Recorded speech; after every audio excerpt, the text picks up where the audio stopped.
Welcome to this episode of Horrific History and Hauntings. I'm Beth. And I'm Ramy. We're your hosts, here to talk about the stories that the history books ignore. From horrific epidemics and ghostly hauntings to the catastrophes and tragic events that have sickened humanity. Speaking of sickened, I was sick for a few days, and I have to apologize for my absence. And I know without my voice, the show just doesn't go on, but we did our best.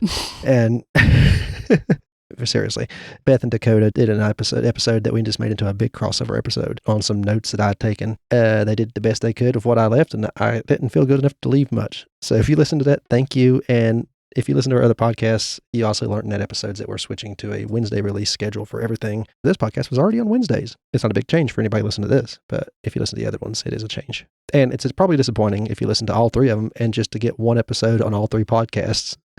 And it's the same episode for each podcast. That was probably disappointing too, and I apologize, but I couldn't talk. And I was trying to catch up because we normally have backed up episodes in case something like that happens. Things have happened where we had to use those episodes before the illness. We did the best we could, and now today we're actually going to be recording 2 or 3 episodes just so we can try to catch up on backup things so that won't happen again. It might also affect our schedule for this next couple episodes, the day of the history of the day or whatever that we do. It might not work out so well because it'll be all on the same day. Yeah.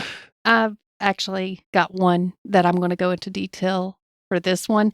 And then on the others is where I'm going to put where I just list off and don't go into detail. Well, what is today's? There was a theater fire in Vienna, December 8th, 1881. So many roasted sausages. No, not the sausage. This theater was popular not only for wealthy, but the middle class as well. And the wealthy people would sit in the front close to the stage, and they would usually wait until the last minute to arrive. About 6:45 p.m., a stagehand used a long-arm igniter to light the gas lights above the stage, which he also lit the prop clouds while doing so that were hanging up. That sounds like a terrible idea to leave them up there. Yeah. To put them up there. I don't care how realistic it looks. Yeah. This is what you get for not having regulatory councils and stuff that keep things like that from happening. Yeah. A fire marshal would have been handy. I think that's kind of what helped with regulating how many people were in a certain size space and the fire marshal thing, because Joey happened to mention it and was apparently, I'm guessing he learned about it where he has to go through these training and classes and things for the fire departments. Yeah. And he was talking about that. The stage curtain caught on fire quickly because it's a curtain, and the fire procedures for the theater were not followed, such as the iron fire curtain, which was used to restrict the fire, was not lowered. I didn't know that was a thing. There was no water hoses that were used promptly. They just had those slow ones. Well, I think eventually they did get them, but they didn't use them immediately. The stage managers shut off the gas, which caused the theater to go completely dark, which I'm sure helped make other people panic. I mean, there was a fire. Yeah. The balcony exits were jammed quickly, and the fire brigade brought ladders, but the ladders were too short to reach the first balcony. And they had multiple balconies, even the first balcony. Unfortunate. Yeah. They attempted to use a curtain to make a net to catch people that were trapped on the balcony so they would jump. But some of them jumped off, I'm guessing before this was done, off the balconies. And they not only caused their own deaths, but were crushing those on the ground floor. That were fortunate enough to get out the bottom floor. Yeah. Eventually, they did manage to find safety nets, and that allowed people to safely jump from the balconies. And this apparently did save some lives. Witnesses said that it saved as many as 100 people. The estimated number of deaths, it was between 620 to 850 people. That's a lot of people in a theater. That is a lot of people. Yeah. If what Joey was saying was true, it makes sense as to why this particular fire would cause how many people you can have in a certain size space rule. Yeah. Man, that's a terrible thing to happen, though. Yeah, that's a lot of people. And the fact that it's estimated means they didn't keep track of how many people were in there in the first place, I'm assuming. Well, the person in the ticket booth was the first person out. I wouldn't bring a ledger either. But that's my detailed one for the day. And if you want to hear the others that I'm not going to go into detail later, you can listen to the future episodes. Yes. As they come out. This is chaos. Let's go on to the origins of Christmas. It's not the birth of Jesus. We'll go into that part later. That is not the reason for the season. It started as the winter solstice or Yule. Yes, Yuletide.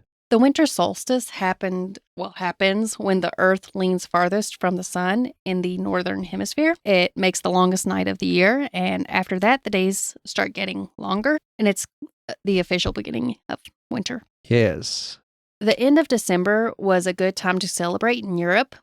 Okay. This was because to not have to feed them during the winter, most of the cattle would be slaughtered, so not so good for the cattle.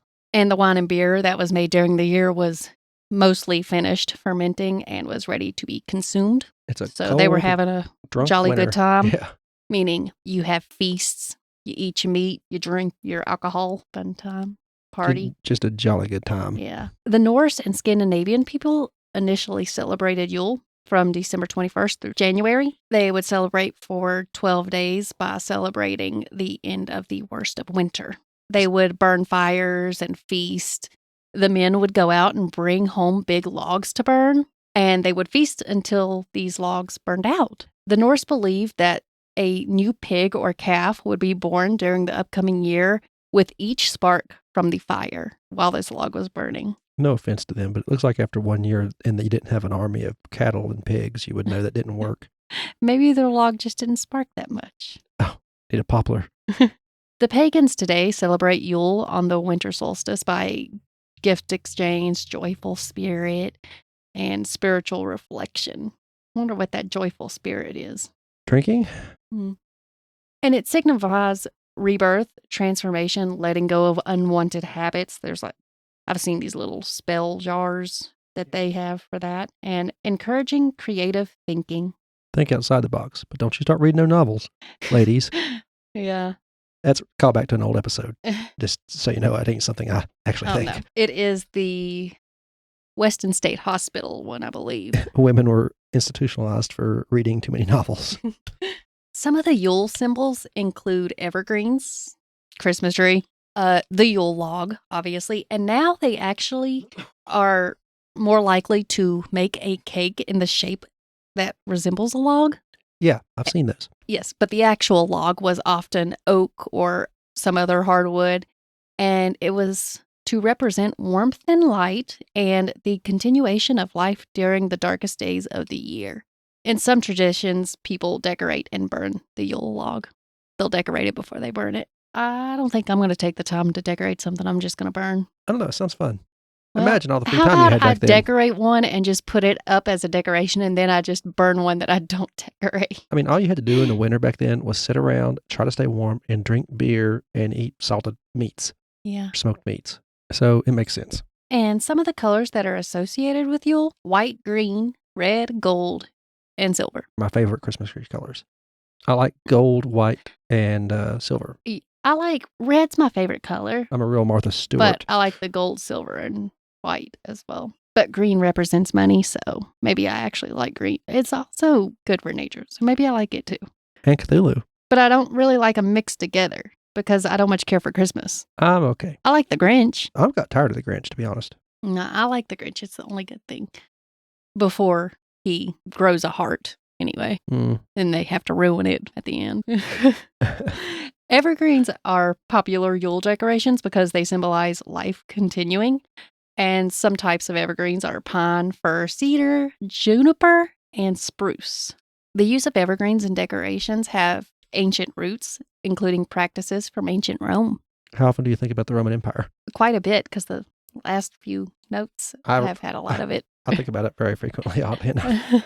In Germany, it was believed that Odin observed the people while flying through the sky during the winter solstice, and this was to decide who would survive and who would die during the winter. Those Norse gods, they're the caring ones. In Rome, people celebrated Saturnalia. I'm not sure how to pronounce that. I know every single episode, it's a problem. Is that how you pronounce that? Saturn. Saturn, as in the Romans named a lot of their gods after planets. After planets, yeah. Saturnalia. Obviously, honor of Saturn, which was god of agriculture. I don't know how they got that. I don't know either. Well, the sun makes things grow, so maybe that's how. Saturn isn't the sun. Sun is not Saturn. Oh. Sun is soul. All I've had to eat today is a honey bun. So to celebrate the end of the worst of winter, like all the other cultures, I'm going to mention that a lot because that's pretty much the whole reason for it. The usual Roman social order flipped during this time. The slaves and servants were treated as equals and even sometimes voted. One of them was voted to be a ruler, and they were given temporary freedom. There was also a celebration called Juvenalia. I'm guessing that had to do with Jupiter. I really don't know. Or juvenile.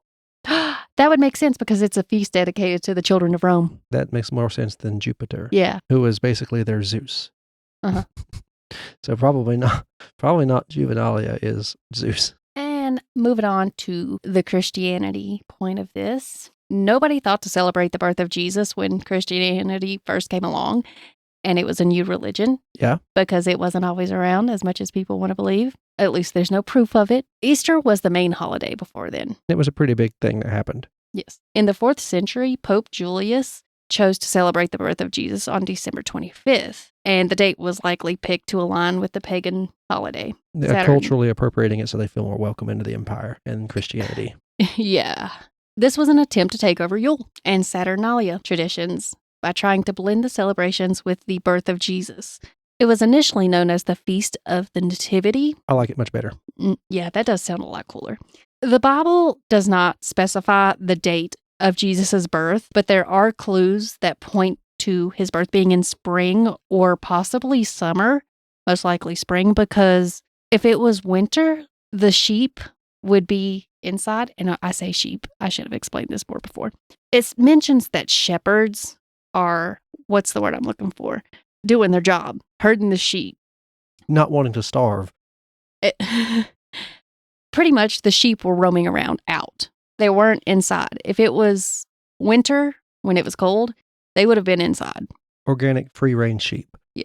In the Middle Ages, Christianity had mostly taken over the pagan religions, and church attendance was followed by rowdy celebrations, much like today's Mardi Gras. People do the drinking and having a rowdy parties. When I was in the Bahamas, there was at least across the road from most churches, almost every church I've seen, even the tour guides pointed out, there was a liquor store and a bar. So you could leave church and go straight to get your liquor. Well, I guess if you're forgiven for your sins for the week, as people seem to think that's how that works, then go for it, I guess. Just make sure you get to the church before you take ill. Yeah.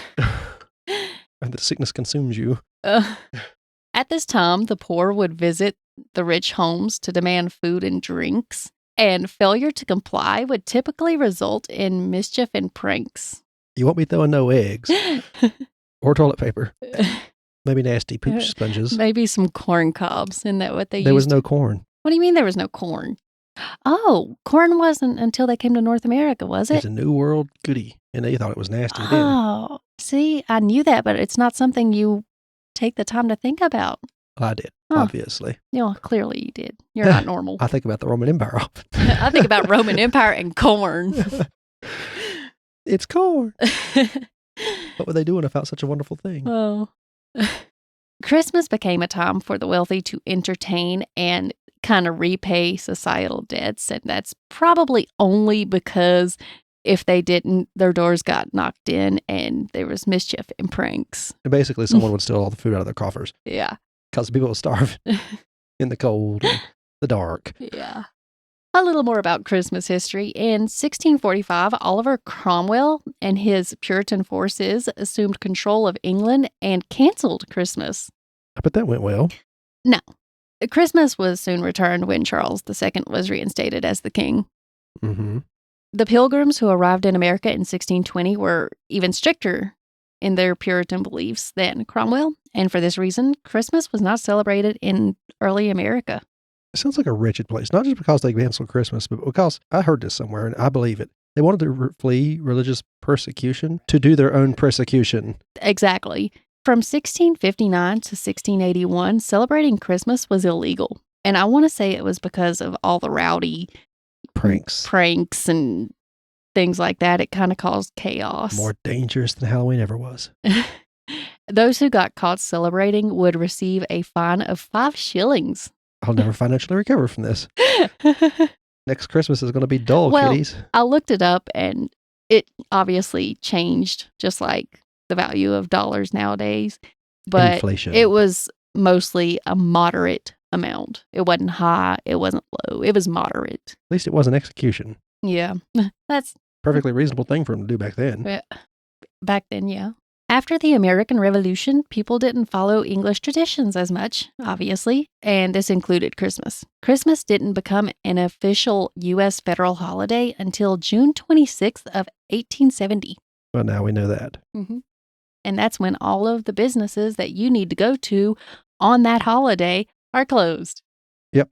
There was also Christmas riots. Let's start a riot. A holly jolly riot. In the early 19th century, there was a lot of tension between different social classes. I don't feel like that's changed too much. The high unemployment and gang riots were common around Christmas time. 1828, New York City established its first police force due to a Christmas riot. It took a lot longer than I expected. I feel like they probably had some sort of police force. There had to be something. This event prompted some wealthy individuals to rethink and change how Christmas was celebrated in America. And pretty much they started being more generous around that time. Yeah. I guess you would say. Unless you work in the service industry and you're a server, yeah, they don't become too generous then. They become more troublesome and stingy. And I'm not going to say that's just the wealthy people. That's literally all people. Yeah. It seems like most people. We're going to talk about Santa Claus. The story or legend of Santa Claus, it varies depending on the culture. And we're also going to talk a little bit, not too much, but a little bit about Krampus. The story of Santa Claus originates from a monk named Saint Nicholas. He was born in Turkey around 280 A.D. Oh. He was known for giving away his wealth and aiding the sick and poor. Nice dude. Yeah, I wish I would have known him. Earned a reputation as the protector of children as well, which I guess that's always nice. Protect the kids. In the late 18th century in New York, St. Nicholas became part of American culture because Dutch families celebrated the anniversary of St. Nicholas or Sinterklaas. I like that. I don't know how to pronounce it. It's Dutch. I don't know how to pronounce it, but I hope I did well. The name Santa Claus originated from these, obviously. Would have never guessed. Yes, and I'll talk more about Santa Claus a little bit later as well. Moving on to Krampus, the fun one in Belgium and the Netherlands. He's a half goat, half demon. Okay. Half Santa. I just made up the half Santa part. Ah. Kind of like the counterpart of you got the angel, you got the demon, you got the good, you got the bad. This is supposed to be the bad. The name Krampus comes from the German word Krampen, which means claw. It punishes kids on the bad list, and during Christmas time, obviously, the misbehaving kids. It's believed to be involved in winter pagan ceremonies, and the legend says that Krampus is Hell's son, the Norse god of the underworld. Uh-huh. The Catholic Church attempted to ban him, but Krampus obviously won and still got linked to Christmas with the spread of Christianity because everybody likes that dark side. Yeah, more exciting. Even in Christianity, you've got God and devil's supposed to be bad. God's supposed to be good. Because we all need something to blame our bad side on. Yeah, how are you going to know if it's good if you don't have the bad? December 5th, Krampus and St. Nicholas show up. It's known as Krampus Night. I want to say St. Nicholas actually shows up on the 6th. Well, it would be weird for them to both show up at the same time. It'd I think be a Krampus, massive battle. Yeah, Krampus comes on the 5th, and St. Nicholas comes on the 6th. Krampus punishes the naughty kids, as I said before, by beating them with branches and sticks, or in extreme cases, he drags them to hell or eats them. Real busy dude. Yeah. On December 6th, St. Nicholas Day, kids discover their presents or tend to their injuries caused by Krampus. You either get presents or you have or bandages. Mm-hmm. Oh.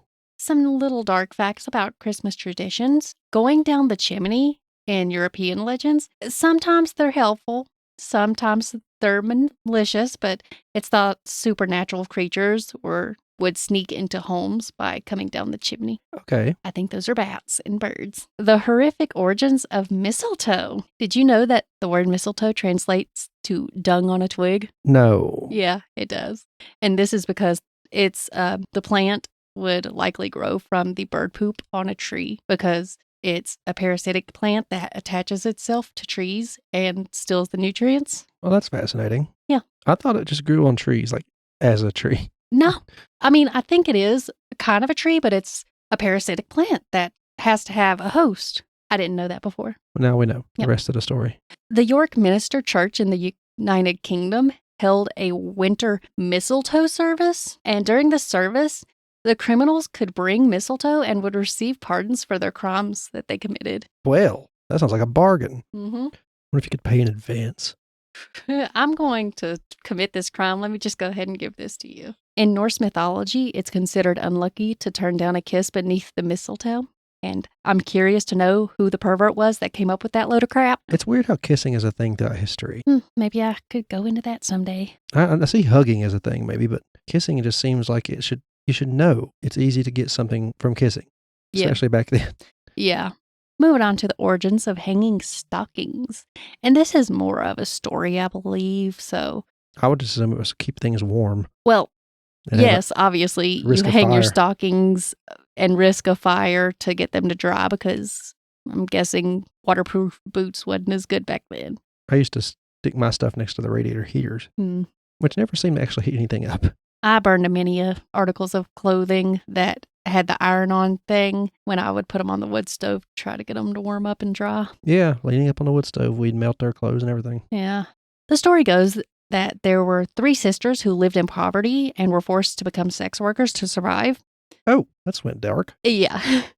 And the legend says that a bishop, who would later be known as St. Nicholas, heard about the 3 sisters' situation and decided to sneak into their home one night. Now, It was good intentions. he was caught coming out of that home one night and said what he was doing, and this is how that got started. I'm sorry. He found their stockings hanging by the fireplace to dry, and he filled them with gold. Uh-huh. Yeah. Mine usually get filled with That's how toothpaste that's and why tooth- the ladies in the den of iniquities are covered in bishop's gold. I don't know what to call them. I think now you're supposed to call them sex workers. Yeah. At least what I hear a lot. But that word sounds dirty. Because obviously I feel like they're doing this to pay their way in the world. Moving on to carolers. I never had any. This is another one. Yeah, we don't live where we would get carolers. And honestly, I'm glad. Did Scott tell you we had a pamphlet full of carols that was sent to us in the mail? No, And he wanted me and Mom and you and him to go down there and start berating you from the door. I would lock it. I would lock the door and turn my music up really loud. He really tried his best to get us to go there and start reading off carols to you. I don't even know what I would think. Flabbergasted. I'd have been flabbergasted. Are y'all okay? Did I miss something? Has the mental illness in the family finally snapped and do I need to worry about this myself? Are you going to burn my house down in the night? What's happening? Well, that isn't too far-fetched, that comment, when it comes to the carolers Oh, I'm about to talk about. I'm not even certain if this one is just a tall tale or maybe it was just exaggerated, but I thought it was interesting anyway. In the 1700s, carolers didn't spread that much joy. Instead, they would get drunk and harass their neighbors. oh no. They would demand food and drinks, and if denied, they would kick in the doors and break into the homes and steal and destroy property. In one of the sources I read also said raped sometimes. Another fun little fact. It's not exactly horrific, but according to the Guinness World Records, the first song to be played in space was Jingle Bells, even though I don't think you could hear it Beth, if because they're of on the space vacuum thing. if they're not in vacuum, they could have been inside of a pod or, I don't know, a UFO. I don't know. Surely they have atmosphere. Decorating gingerbread houses is thought to have been inspired by the Brothers Grimm fairy tale Hansel and Gretel. I could see where that came from, yeah. Mhm. Mab had her hand in it. And that's all on the origins of Christmas that I have for today. And also check out our Alphabet of Death episode, G through H, because there's in the H section a little bit about how holidays can kill. That was a good one. Yeah. Also, we have, it's not really Christmassy, but it happened on Christmas.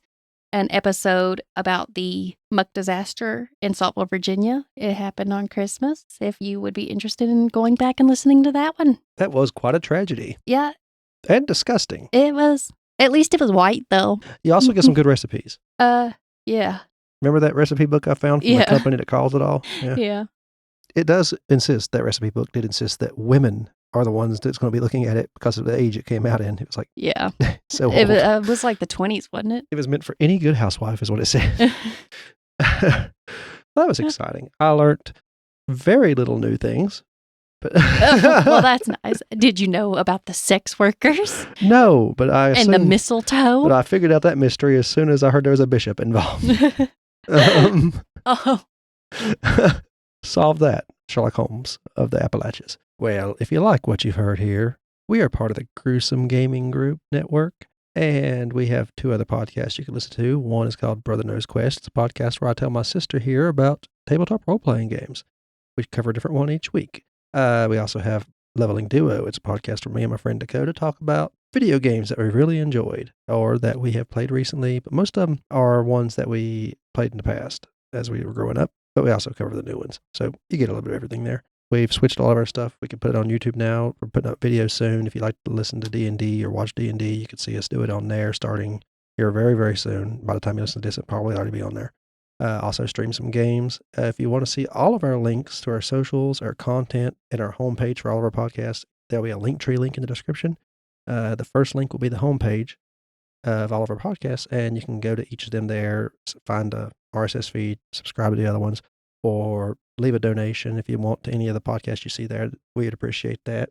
We'll give you a shout out if you do. You don't have to. You don't want to. Just saying. There's an email in there you can message Bethy on and let her know something you might want to cover or any errors she's had in this. Errors, anything you want me to cover, any ideas for future episodes, or just simply have questions.